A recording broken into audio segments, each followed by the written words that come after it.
They said no one was allowed to touch the roads, not even during the worst blizzard in a decade, not even when the fire trucks got stuck, while a house burned just 6 doors down. So I did what any sane person would do. I cleared the snow. I saved a family. I gave the fire crews a path. And 24 hours later, the HOA fined me $800. But they didn't expect what came next. They didn't expect the neighborhood to rise up. They didn't expect my wife to find a hidden bylaw that would change everything. And they definitely didn't expect to be voted out in front of the entire county. This isn't just a story about snow or fire or a fine. It's about power control and what happens when a community refuses to be bullied one more inch. Because I may have cleared the road, but in the end, we cleared them out. They called it historic long before a single flake fell. For days, the forecasts had screamed in urgent red banners, an Arctic front plunging south wind chills, plunging below zero snowfall rates, exceeding 3 inches an hour. We'd lived in Maple Ridge 8 years long enough to treat most winter warnings with a grain of salt, but this time, the meteorologists weren't exaggerating. If anything, they understated the fury that was coming. By dawn, the world outside our windows had disappeared. Fence posts vanished beneath drifting white. My pickup sat buried under a smooth, rounded mound. The streets themselves were erased, swallowed by 4 feet of dense, wind-packed snow. And still it fell sideways, relentless, driven by a howling gale that rattled the gutters. My name is Russell Merrick. I'm 58, a retired U.S. Army logistics officer, and I share this house with my wife Sarah, and our twin daughters Rachel and Lily. We chose Maple Ridge for its quiet streets, good schools, and the promise of neighborly calm. What nobody warned us about was the Homeowners Association, a 5-member board chaired by Karen Delaney that treated lawn height, mailbox color, and holiday decor deadlines with the gravity of national security. At 0600, I was already in the kitchen, coffee brewing strong and black, the emergency radio murmuring updates in the background. Old military habits die hard. Situational awareness had kept me and others alive more than once. Snow gear hung by the front door, boots, insulated coveralls, gloves ready for whatever the day demanded. Sarah padded downstairs in her thick flannel robe, hair tousled, eyes still heavy with sleep. "It's worse than they predicted," she whispered, pressing her face to the frosted glass. I nodded. "Roads are impassable. No plows yet." She glanced at me. "Think the HOA will call a contractor?" A dry laugh escaped me. "They'll issue citations for breathing too loudly first." I wasn't joking. Karen Delaney and her board were infamous for prioritizing aesthetics over practicality. They'd once threatened a neighbor with fines for leaving jack-o'-lanterns on the porch past November 3rd. Last spring, they'd reprimanded a veteran 2 doors down for flying the American flag on a pole that hadn't received prior height approval. Still, even Karen couldn't ignore a storm of this magnitude. Around 9, the power flickered, lights dimming for a heartbeat before steadying again. The girls were at the kitchen table, in matching hoodies, playing cards by lantern light in case the grid failed. I ran mental checklists, generator-fueled propane tanks, full kerosene heater, primed. What struck me most was the silence. Not peaceful quiet, but an unnatural, muffled stillness. No distant traffic, no dogs barking, no garage doors rumbling, just the dense hush of a world buried alive. For a moment, it felt as though our little cul-de-sac was the last inhabited place on Earth. Then shortly after noon, the sirens began. They were faint at first, carried on the wind like a rumor. Then closer, louder, until they stalled, trapped somewhere nearby. We froze, cards forgotten, listening to the desperate wail. I shoved the door open. A blast of Arctic air slapped my face, stealing breath. Through the swirling white, I caught flashing red and amber lights strobing weakly past the bend in the road. "Fire trucks," I said, voice flat with realization. One engine revved hard. I heard chains clawing uselessly at ice and snow. They weren't moving. And farther down the street, perhaps 10 houses away, a dark column of smoke rose defiantly into the blizzard. Sarah gripped my arm. "Someone's house is burning. They can't reach it." I didn't debate. I didn't ask permission. I simply moved. I sprinted to the garage, punched the code with numb fingers, and hauled the heavy door upward. Beneath an olive-drab army tarp waited my post-retirement obsession, a surplus military snowblower I'd rebuilt over 5 winters. Diesel heart, reinforced, blade-heated cab. She wasn't elegant, but she was unstoppable. The engine caught on the second try, coughing blue smoke, before settling into a deep, hungry roar. Something dormant inside me stirred the old sense of mission, the clarity that comes when lives hang in the balance. I eased the throttle forward. Headlights carved tunnels through the blinding white. The blade bit into the first drift and hurled snow skyward in glittering arcs. The machine growled like an awakened beast as I carved a 12-foot corridor straight toward the stranded trucks. Windows cracked open along the street. Faces appeared pale, wide-eyed. Some neighbors stepped onto porches' coats, pulled tight, watching in stunned silence. A few began to wave, urging me on. When I reached the fire crews, a young firefighter in frozen turnout gear banged on my window. "You just gave us the minutes we needed," he shouted over the wind. I nodded once, reversed, widened the lane, then pushed forward again toward the burning house. What followed blurred into fragments, hoses snaking down my freshly cut path, freezing steam rising in clouds, the sharp smell of smoke cutting through the cold. It took nearly an hour, but the flames surrendered. The house stood scarred but intact. No one died. 3 people were carried out alive, 2 of them children. By dusk, the snowfall finally eased. I returned home coated in ice and sweat boots, leaving wet prints across the kitchen tile. Sarah wrapped me in a hug that smelled of wood smoke and relief. "You probably saved their lives," she whispered. I didn't answer. Recognition wasn't what I'd been after. I'd simply done what the moment demanded. But as I thawed by the fireplace that night, staring into the flames, I felt the first cold knot of unease tighten in my gut. Because somewhere in Maple Ridge, paperwork was already being prepared, and common sense had never been welcome there. The sirens grew louder, then abruptly faltered, trapped in a mechanical whine that echoed my own rising alarm. I strained to see through the swirling veil of snow, heart pounding in rhythm with the stalled engines. Those flashing lights weren't moving forward. They were spinning in place chains, rattling uselessly against the iron grip of the drifts. Sarah's fingers dug into my sleeve. "Russell, that smoke. It's coming from the Valenzuela's house." The name hit me like a cold spike. The Valenzuela's quiet family, 2 young kids always waving politely from their driveway. A thick black plume curled upward, defying the blizzard, carrying the acrid scent of burning wood and plastic, even through the closed door. I didn't hesitate. Years of training kicked in, assess, decide, act. No committee meetings, no permission slips.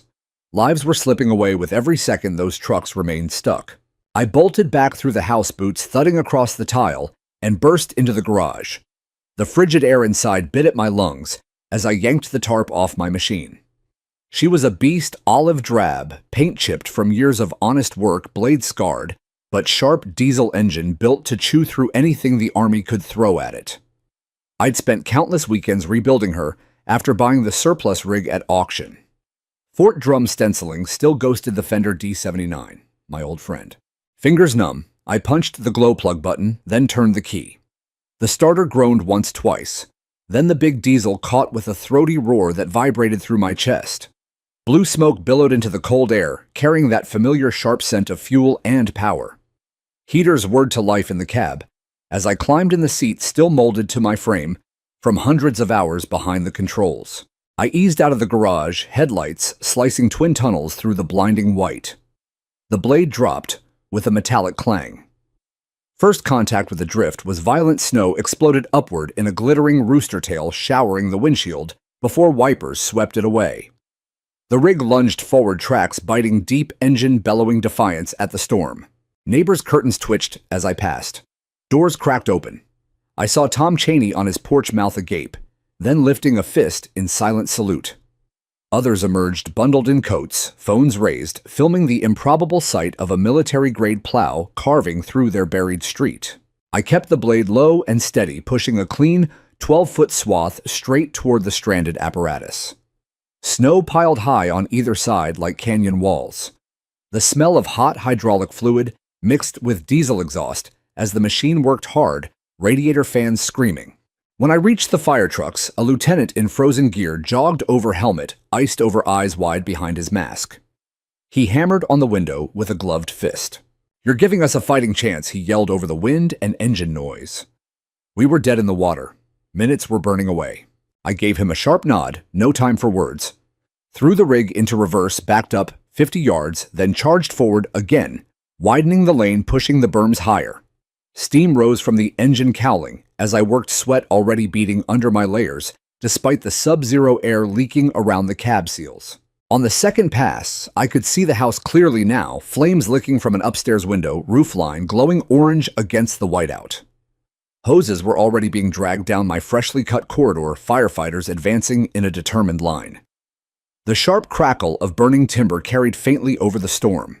I made one final push, clearing all the way to the driveway, then parked the rig broadside to block wind and drifting snow from refilling the path.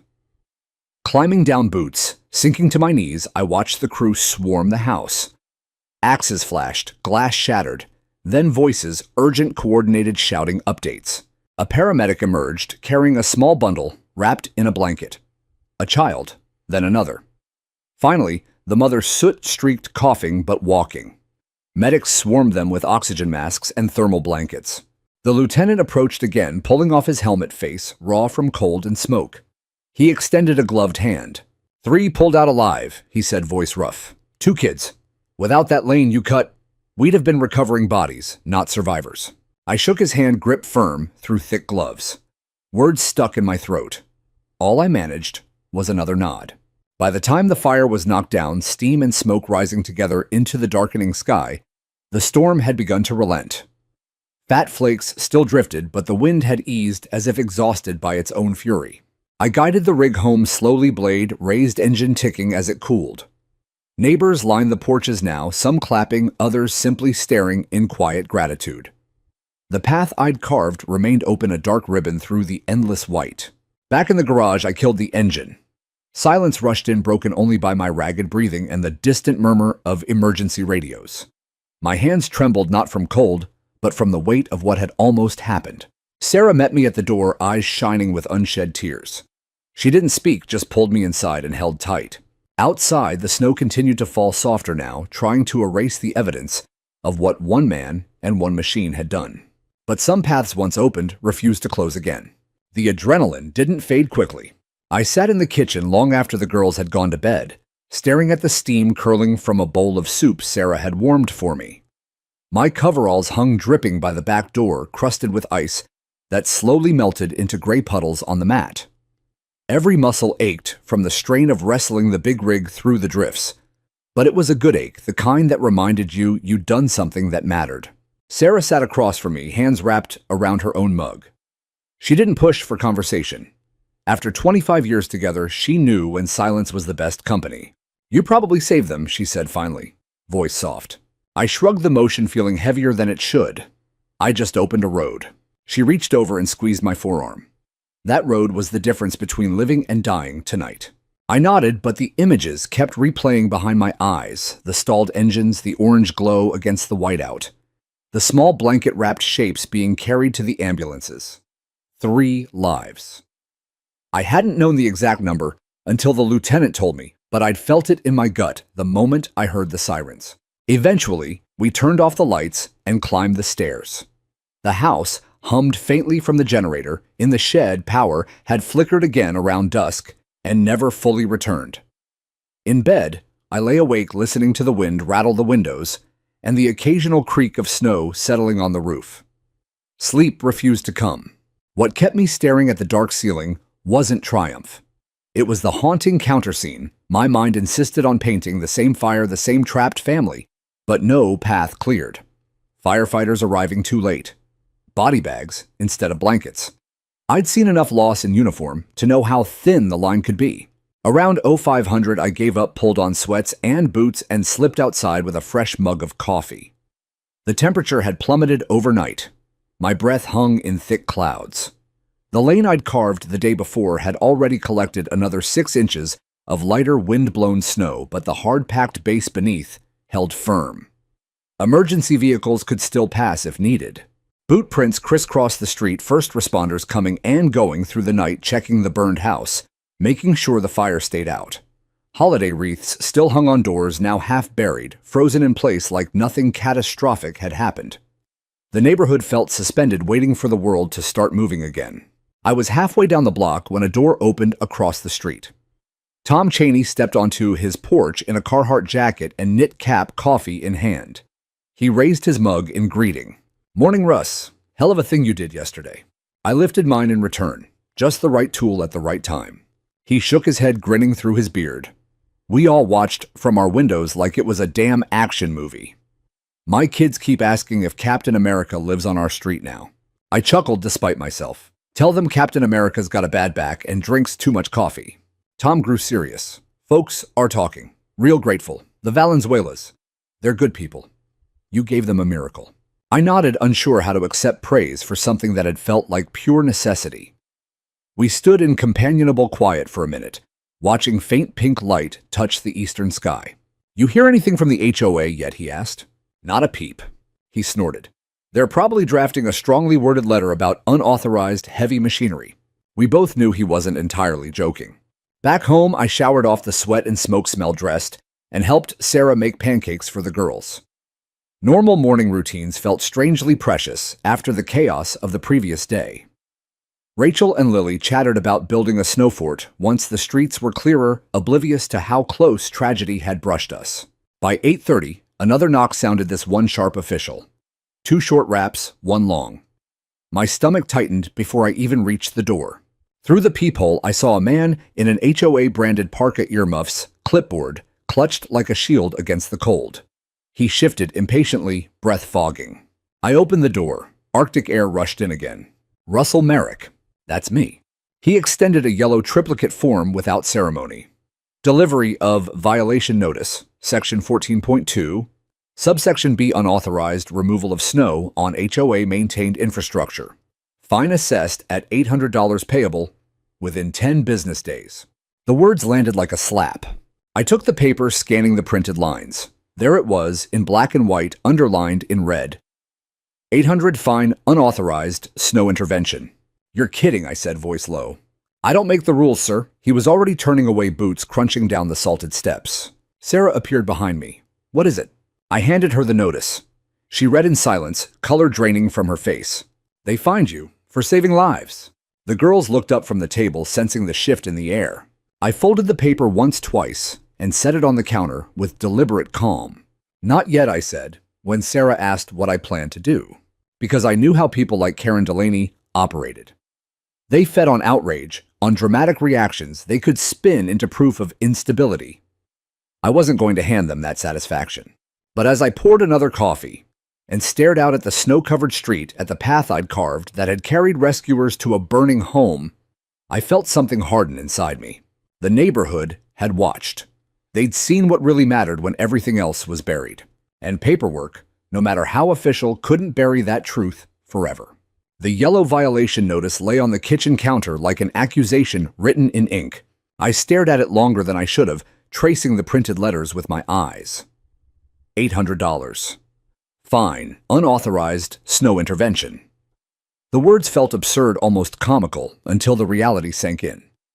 They were punishing me for doing the one thing that had kept 3 people breathing. Sarah stood beside me, arms crossed, tight knuckles white. The girls had gone quiet at the table, pancakes forgotten, sensing the sudden chill that had nothing to do with the weather outside. They can't be serious, Sarah said, voice barely above a whisper. You saved lives, Russell. Actual lives. I folded the paper once, creasing it sharply along the carbon lines, and set it down again. My military training had drilled patience into me. Count to 10. Assess the situation, never give the enemy the reaction they're fishing for. And right now, Karen Delaney and her clipboard brigade were the enemy. They're dead serious, I replied. It's not about the snow, it's about control. Rachel piped up from her chair, eyes wide. Daddy, are they mad because you helped the firemen? I forced a small smile for her sake. Some people get mad when things don't go exactly by their rules, sweetheart. Even when lives are on the line. Lily frowned, pushing her plate away. That's dumb. Sarah ushered the girls upstairs to get dressed for the day, leaving me alone with the notice and the low hum of the generator outside. I poured the last of the coffee, black and bitter, and took it to the window. The path I'd carved was still visible, a dark scar, through the fresh overnight dusting, leading straight toward the Valenzuela's charred roofline in the distance. My pulse thudded slow and heavy. Part of me wanted to march straight to Karen's door, notice in hand, and demand an explanation face to face. But I knew better. Outrage was exactly what they wanted. It would give them ammunition. C. He's aggressive, unstable, a liability. Then the fine would stand, maybe even grow wrapped in righteous language about community standards. No, I wouldn't hand them that victory. Instead, I memorized the notice, every section number, every bureaucratic phrase, then slipped it into a drawer beside my old discharge papers. Evidence, not fuel for anger. Sarah came back down, pulling on her coat. What are you going to? Nothing, I said, not yet. She studied me, worry creasing her brow. You're really going to pay it. I'm really going to wait, because I understood something about neighborhoods like ours. For years, we'd grumbled quietly about the HOA, about the petty citations, the endless emails, the way Karen turned simple living into a minefield of compliance. Most people paid the fines, repainted the mailbox, took down the unauthorized basketball hoop, and moved on. It was easier than fighting. But this was different. This wasn't about lawn gnomes or fence stains. This was about a burning house, and children carried out in blankets. Dozens of neighbors had watched from their windows. They'd seen the fire truck stuck. They'd seen me open the way. And now they knew, whether they admitted it yet or not, that rules had almost cost lives. Word travels fast, in a place buried under snow, with nothing else to do. By midday, my phone buzzed with the first text from Tom. You see the Facebook group yet? I hadn't. Sarah pulled it up on her tablet while I stood behind her, coffee gone cold in my hand. The neighborhood page, usually filled with lost cats and garage sale announcements, had exploded. A post from a neighbor I barely knew sat at the top, pinned and shared dozens of times. HOA fines, resident $800 for clearing snow so fire trucks could reach burning home. Below it, a blurry photo someone had snapped from their window, my rig pushing snow emergency lights flashing in the background. Comments poured in faster than I could scroll. This is insane. He saved the Valenzuelas. We all saw it. Karen needs to explain herself. I'm done paying dues to people who value rules over human lives. Some defended the board, habit, fear, loyalty, but they were drowned out. Screenshots of the violation notice began circulating in private messages. Someone had already started a petition thread. Sarah looked up at me, eyes bright. They're angry, Russell, really angry. I nodded slowly. Good. Because anger properly aimed can move mountains, or at least dissolve a tyrannical HOA board. Tom came by that afternoon, boots dripping melted snow on the mat, face flushed from cold and indignation. They're calling your actions reckless on the official portal now, he said, holding out his phone. Karen's latest post glowed on the screen, a carefully worded statement about liability insurance risks and the importance of approved contractors. I read it without comment, then handed the phone back. She's scared, I said. Tom barked a laugh. Damn right she should be. He told me more neighbors were talking about a special meeting, about gathering signatures, about finally pushing back. The fire had cracked something open, a willingness to speak that had been frozen for years. That night, I slept better than I expected. Not because the fine didn't sting, it did sharp and cold, but because I could feel the ground shifting beneath Maple Ridge. Karen Delaney thought she was issuing a warning. She'd actually lit a fuse. And the neighborhood, quiet for so long, was finally ready to burn away the dead wood. By Wednesday morning, the petition had a name: Maple Ridge First People, Not Paperwork. Angela Vasquez, single mom, city planner, and the kind of neighbor who actually reads the HOA charter for fun, knocked at 7:15 sharp with a legal-sized folder under her arm and a thermos of strong Colombian coffee. I've got 62 signatures already, she said, stepping inside without waiting for an invitation. We need 30% to call the emergency vote.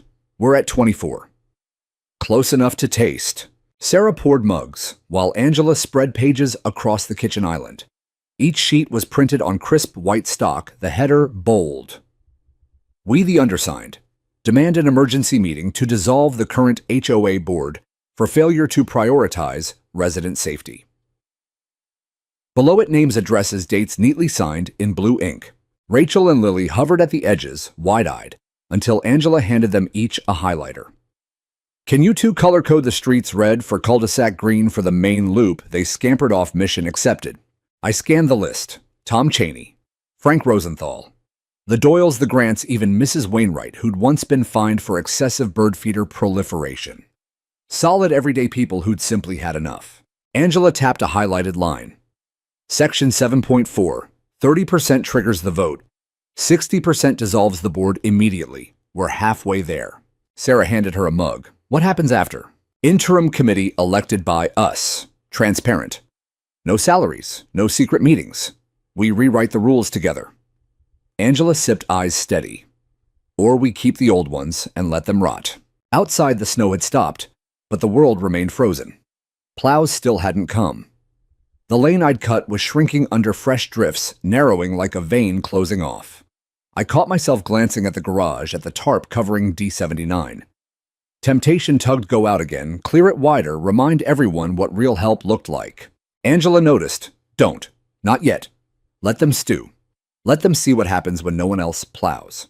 By noon, the Facebook group hit 400 members. Someone posted a dash cam clip, my rig pushing through the blizzard fire truck lights strobing behind. Caption: "This is what leadership looks like, not fines." Comments erupted like gunfire. Karen called it reckless. I call it heroic. My kid sleeps better knowing neighbors like Russell exist. Petition link in bio. Let's end this nonsense. Karen responded at 2:17 p.m., a pinned post on the official HOA portal font size 18. The board understands the emotional response to recent events, but unauthorized heavy equipment use creates liability exposure and jeopardizes our insurance agreements. We urge residents to remain calm and let trained professionals handle snow removal. Below it, 217 comments. 98% were not in favor. I didn't comment. Neither did Sarah. We didn't have to. The neighborhood was speaking for us. Tom dropped by again at dusk, snow boots tracking slush. The Grants are hosting a sign and soup night tomorrow. Angela's bringing extra pens. Word is we'll hit 100 signatures by Friday. He paused, rubbing his neck. People are scared, though. Some worry about property values. Others just hate confrontation. Fear's normal, I said. It's what you do with it that counts. He nodded, then pulled out his phone. One more thing. The Valenzuelas, they asked if you could stop by tomorrow. Just to say thanks. I swallowed. Yeah, of course. That night, Sarah and I sat in the living room lamp, casting long shadows across the walls. The generator hummed outside like a distant heartbeat. She leaned against my shoulder, voice quiet. You know what this feels like waking up after a long, bad dream. I wrapped an arm around her. Dream's not over yet. No, she said, but the alarm's ringing. Upstairs, the girls whispered behind their door, plotting snow fort designs. Normal sounds, safe sounds. Sounds Karen Delaney had almost silenced with a piece of paper. I closed my eyes and pictured the petition sheet's names stacked like bricks in a new foundation. 62 and climbing. By morning, it would be more. The fuse was lit, and the powder trail led straight to Saturday's vote. Karen could keep posting her warnings. The neighborhood was done listening. Thursday brought another 6 inches light powdery stuff that danced in the wind like smoke. City plows still hadn't touched our streets. The HOA's designated contractor remained a ghost. According to the bylaws, only approved vendors could touch HOA-maintained roads. So the snow-piled higher driveways vanished, and the single lane I'd carved began to close like a healing wound. I couldn't sit by and watch it happen. At first light, I was back in the garage. The diesel coughed to life, familiar and reassuring.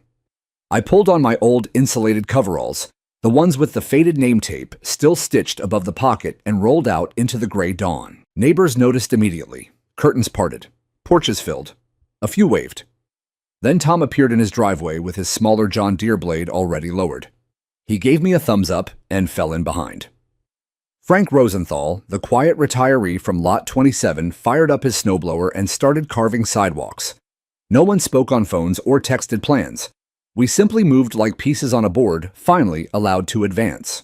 By mid-morning, we'd reopened the main loop and most cul-de-sacs. Kids ventured out for the first time in days, sleds scraping behind them. Someone set a thermos of hot chocolate on a tailgate for anyone passing.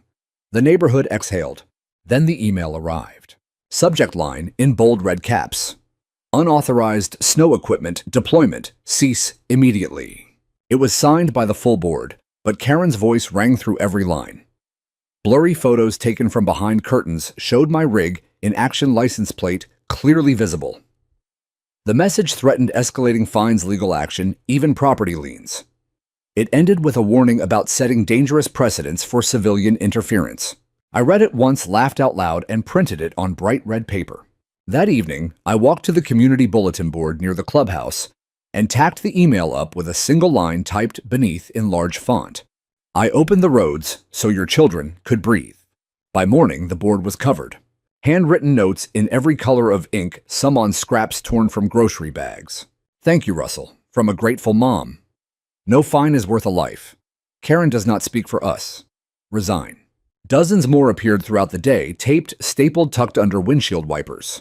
Someone added a child's drawing, a green plow, pushing white waves, a red fire truck racing behind toward a house with curly smoke. Late that afternoon, I glanced out the window and saw her. Karen Delaney bundled in a fur-trimmed parka, flashlight in hand, despite the daylight, standing alone in the snow. She tore down note after note, crumpling them, stuffing them into a plastic bag, like evidence she could dispose of. Her movements were quick, almost frantic, cheeks flushed red from cold or anger, I couldn't tell which. She thought no one was watching. She was wrong. Half a dozen residents stood across the street, coats zipped high, hands in pockets. Not shouting, not approaching, just watching. Silent, unmoving.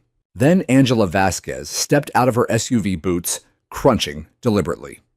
She walked straight up behind Karen and spoke calm and clear enough to carry on the still air. "We'll see you Saturday."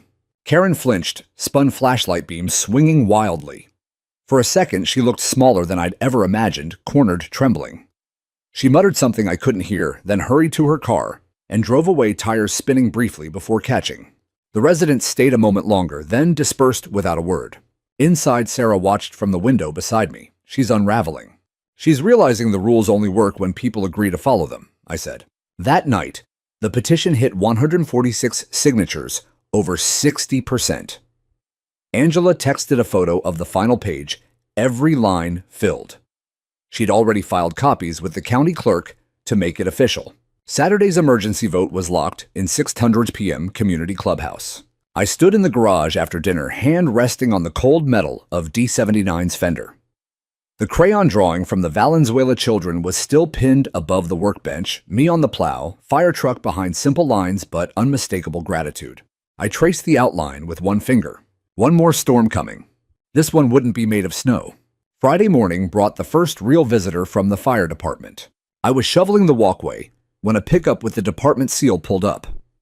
Chief Malone climbed out, tall, bearded, still in uniform despite the early hour. Frost clung to his mustache like he'd come straight from the station. I leaned on the shovel, unsure what to expect.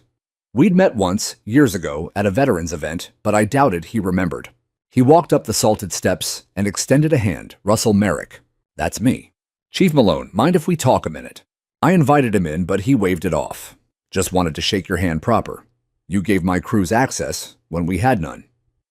Without that lane, he trailed off, jaw tight. We'd have been pulling bodies, not survivors.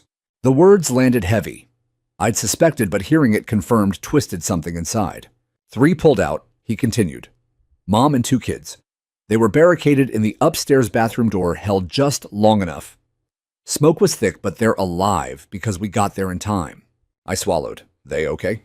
"Burns, inhalation. Hospital a few days, but they'll recover." He gripped my hand again, firm. "You gave them that chance. Thank you." He climbed back into his truck and left without ceremony. I stood in the cold long after his taillights vanished, the shovel forgotten in my grip. Sarah found me there. "Who was that?" "Fire chief." I told her what he'd said. She pressed a hand to her mouth, eyes glistening. 3 lives, Russell. 3. Inside, the contrast felt nauseating. One man in uniform thanking me for saving a family. Another set in HOA parkas condemning me for the same act. That afternoon, I opened the HOA portal again. Karen's newest post was live, polished, and poisonous. While we acknowledge the emotional reactions some residents may experience following recent weather events, the board must emphasize that rules exist to protect shared assets and insurance obligations. Unauthorized snow removal, regardless of intent, creates unacceptable liability and sets dangerous precedent for unmanaged civilian intervention. 230 comments in 6 hours, almost all against her. Someone posted photos of the burned house. Another shared a timeline. Without my Path City response, would have exceeded 1 hour. Angela uploaded a simple graphic red line for blocked streets, green arrow for the route I'd opened. Then the news van arrived. A young reporter from Channel 6, bright-eyed, microphone in hand, knocked just after lunch. Cameraman behind her lens, already rolling. Mr. Merrick, quick questions about the fire and the HOA fine. I hesitated. Spotlights weren't my thing. But Sarah appeared at my shoulder. Tell them, she murmured. People need to hear it straight. So I stepped onto the porch in my old army coat, snow crunching under boots, and spoke plainly. I heard the sirens, saw the truck stuck, cleared a path so they could reach the house. That's it. Then I got an $800 fine for breaking snow removal rules. No drama, no raised voice, just facts. The segment aired at 6 and 10. By morning, it had gone viral locally. Veteran fined for saving family from fire. HOA prioritizes bylaws over burning home. Comments flooded news sites, radio call-ins, even national aggregator pages. Outrage spread faster than the blizzard had. Karen's response came swift and sharp, a formal letter emailed directly to me copied to the entire neighborhood list. Mr. Merrick, your continued public commentary and actions constitute a breach of community harmony and have caused reputational harm to the Maple Ridge Homeowners Association. Should this inflammatory conduct persist, the board will pursue escalation through legal counsel. Sarah read it aloud, voice trembling with anger. They have no shame. I folded the letter and slid it into the drawer with the fine. They're running out of moves. The petition surged past 200 signatures, 80% of households. Angela confirmed with the county observers would attend Saturday's vote. A councilman had agreed to witness. The clubhouse would be packed. That evening, I walked to the Valenzuela's house. The roof was tarped windows boarded, but lights glowed inside. Their teenage daughter answered the door, eyes lowering shyly. I'd come with a small toolbox, offered to help secure loose tarps before the next wind. She led me around back where her mother waited bundled in a coat, face still bandaged lightly. The woman didn't speak much English, but when she saw me, she stepped forward and hugged me tight. No words, just gratitude that needed no translation. Then she pressed something into my hand, a small card edges, carefully crayon-colored. Inside a child's drawing green plow, pushing white waves red fire truck following stick figure family waving from a window. Simple lines, but it hit harder than any metal I'd ever worn. I stood there in the cold throat thick until the daughter gently took the toolbox and insisted on helping with the tarp herself. Walking home snow crunching underfoot, I felt the weight shift again. Karen could threaten lawsuits. The county could verify signatures. But moments like that, card raw wordless thanks, couldn't be fined away. Tomorrow, the neighborhood would speak with ballots, and the silence from the old guard would finally be deafening. Saturday morning dawned crisp and clear, the kind of winter day that sparkles like broken glass underfoot. The neighborhood transformed overnight rooftops, glittering icicles dangling from eaves like crystal chandeliers. Streets finally passable, thanks to scattered efforts from stubborn residents like me and Tom. But beneath the postcard, beauty tension crackled like static before a storm. The clubhouse loomed at the end of the main loop, its parking lot already filling by noon. Karen hadn't gone quietly. Sealed envelopes arrived mid-morning, hand-delivered by her loyalists, thick stock paper stamped with the HOA crest folded precisely. Mine landed on the porch with a soft thud. Sarah snatched it up, tore it open while I loaded folding chairs into the truck bed. Her face hardened as she read aloud. Mandatory notice regarding petition to dissolve. A vocal minority, led by Mr. Russell Merrick, has initiated proceedings without full context or understanding of implications. His unauthorized actions during the weather event violated covenants and endangered community assets. Residents are urged to consider long-term impacts on property values and standards before hasty decisions rooted in emotion. She crumpled the edges. They're framing you as the villain, the whole movement as some tantrum. I glanced at the identical envelopes littering porches up and down the street. Confusion on some faces, anger on others. Tom drove by, waving his copy folded into a paper airplane. Panic mode, he shouted.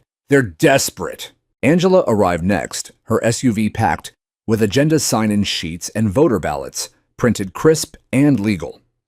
She moved with the efficiency of someone who'd planned for this exact moment. They've lost, she said, handing me a stack. This is power slipping away, clawing at the edges. We loaded up and headed to the clubhouse. By 5:45, the lot overflowed, cars lining curbs for blocks. People streamed in carrying thermoses, lawn chairs, even printouts of Karen's propaganda to wave like evidence. The room buzzed over 200 packed, shoulder-to-shoulder murmurs, rippling like wind through pines. Folding chairs scraped against tile.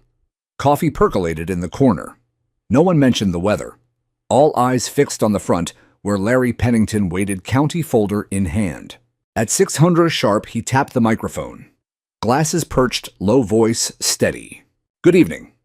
Pursuant to Article 7.4 of the Maple Ridge Charter, this emergency meeting is called on petition exceeding 30% resident signatures, in this case, over 80%. The motion dissolve the current HOA board, effective immediately, and initiate new governance election. He paused for the wait to settle. This vote is legal binding, overseen by the county. Karen rose slowly from the front row, crimson coat stark against the neutral walls, hair impeccably set. I represent the Maple Ridge HOA board.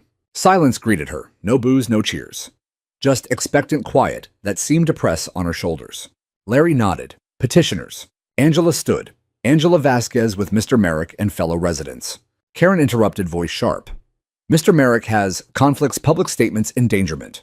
His name isn't on the ballot, Larry cut in flatly. Residents are voting. Karen sat, lips thin, knee bouncing under the table. Ballots distributed, one per household, anonymous, but tallied publicly. The question simple. Dissolve current HOA board and elect new committee. Yes, no. The room filled with rustling paper, pens scratching. Some read slowly, weighing invisible scales. Others marked swiftly, jaws set. Sarah gripped my hand under the chair arm, pulse racing against mine.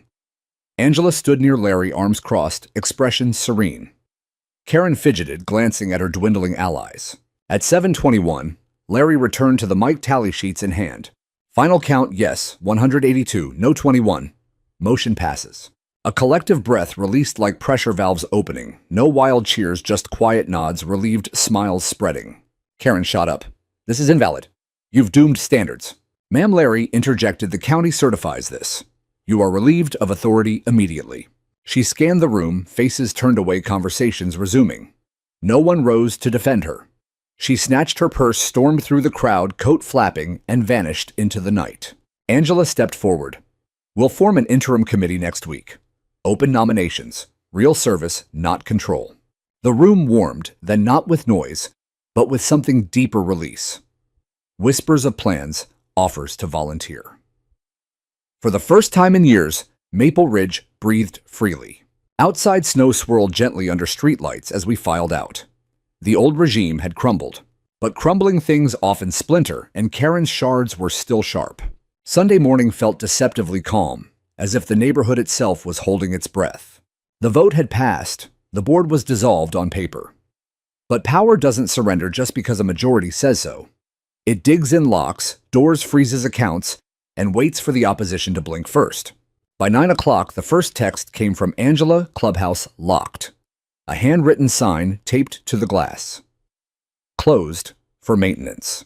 Attached photo, Karen and Harold, her most loyal remaining board member, standing at the entrance, turning away a neighbor who'd come to drop off nomination forms for the interim committee.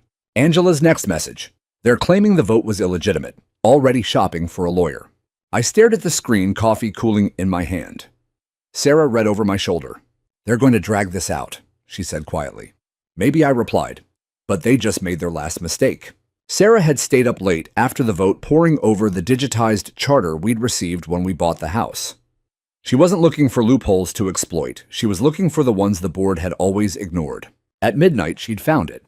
She slid the laptop toward me now, finger tapping a paragraph deep in section 11. In the event of involuntary board dissolution by resident majority vote, and upon contested authority or failure to comply with procedural turnover within 72 hours, petitioners holding notarized results may initiate forced administrative transition under subsection 11.3b with county oversight. In plain words, if the old board refused to hand over keys, files, and funds within 3 days, we could take them legally with the county's blessing. Sarah's eyes gleamed. They have until Wednesday morning. After that, the county walks us in. Angela was already on the phone with the recorder's office by the time I finished breakfast. The clause had never been used in Maple Ridge history, probably because no one had ever dared push this far. But the language was clear, unambiguous, and on our side. We filed the paperwork that afternoon. Notarized ballots, certified vote tally delivery receipts for every notice served. The county confirmed clock starts now. Karen's response came Monday evening, an email blast to every resident inbox bypassing the deactivated portal. Stop the illegal takeover of our HOA. 5 paragraphs of alarm rogue radicals seizing funds, doctored vote counts, military intimidation, whatever that meant. She even claimed no such transition clause existed. Sarah forwarded it to the county with one attachment, the charter page section 11.3b, highlighted in yellow. 20 minutes later, the reply landed. Clause verified. Petitioners acting within rights. County representative will accompany transition Friday 9:30 a.m. Angela called, voice shaking with disbelief and triumph. It's real, Russell. It's actually happening. The next 72 hours blurred into preparation. Volunteers boxed files, arranged transport, scheduled an independent auditor for the frozen HOA accounts. The Valenzuelas offered to cook breakfast burritos for everyone helping.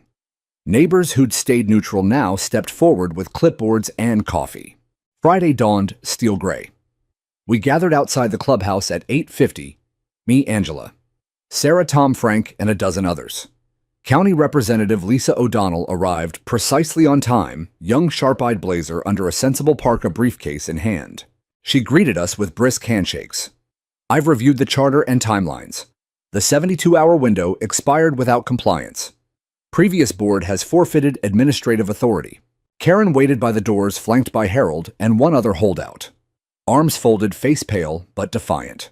You have no jurisdiction, she snapped at Lisa. Actually, ma'am, the county recognizes the charter as binding governance. Step aside, please. Karen's hand dove into her purse. For a heartbeat, I thought she might refuse. Instead, she pulled out the keyring and flung it into the snow at our feet. Fine, take it. Watch the place fall apart. She turned on her heel and marched to her car. No one followed. Lisa nodded to me. I bent, picked up the cold metal keys, and held them up so everyone could see. Let's open the door, I said. Inside, the air was stale, dusty. File cabinets yawned half open, stuffed with years of violation notices and petty correspondence. The whiteboard still bore the agenda from their last meeting. Enforcement priorities, mailbox, colors, basketball hoops, snow interference. Angela snapped a photo for the archives. Sarah and the girls arrived minutes later with donuts and a carafe of coffee. Rachel and Lily carried boxes, proud to help. We worked methodically, cataloging records, sealing financial documents for the auditor, photographing everything. No celebration yet, just quiet efficiency. When the last cabinet clicked shut, I found Sarah in the old boardroom, staring at the long table where Karen had once presided. You did this, I told her. She shook her head. You opened the road, I just read the map. Outside, the first weak rays of sun broke through the clouds, glinting off the snow. The clubhouse doors stood wide open, and for the first time in years, light poured in unchecked. The final snow of the season arrived without fanfare, as if it knew the neighborhood no longer feared it. It fell softly one Sunday morning in early March, gentle flakes drifting through still air, blanketing rooftops and sidewalks in a clean, undisturbed layer. No urgent forecasts, no frantic runs to the store. Just a quiet hush that felt more like a benediction than a threat. By sunrise, the streets gleamed. Kids spilled outside before breakfast boots, crunching sleds, scraping laughter echoing down the cul-de-sacs. Neighbors emerged with shovels, no one waiting for permission, no one checking for approved equipment. We simply cleared paths because they needed clearing. I was out early as always. The habit wouldn't die. I pulled on my coveralls, grabbed the old shovel from its hook beneath the Valenzuela children's crayon drawing, and started on the driveway. The cold bit sharp but familiar, the kind that wakes you fully alive. Before I finished the first pass, Tom rolled up in his compact rig blade down, grinning through the windshield. Angela followed in her SUV, a sled loaded with salt buckets and a portable speaker spilling Motown into the morning. Frank appeared with coffee urns balanced on a dolly. No texts, no plans, just instinct. You're slacking, Russ, Angela called, laughing. Reputation on the line. I waved them off with a smile. Figured I'd let someone else steal the spotlight for once. We fell into easy rhythm rigs, pushing the main lanes, blowers carving sidewalks, shovels finishing the details.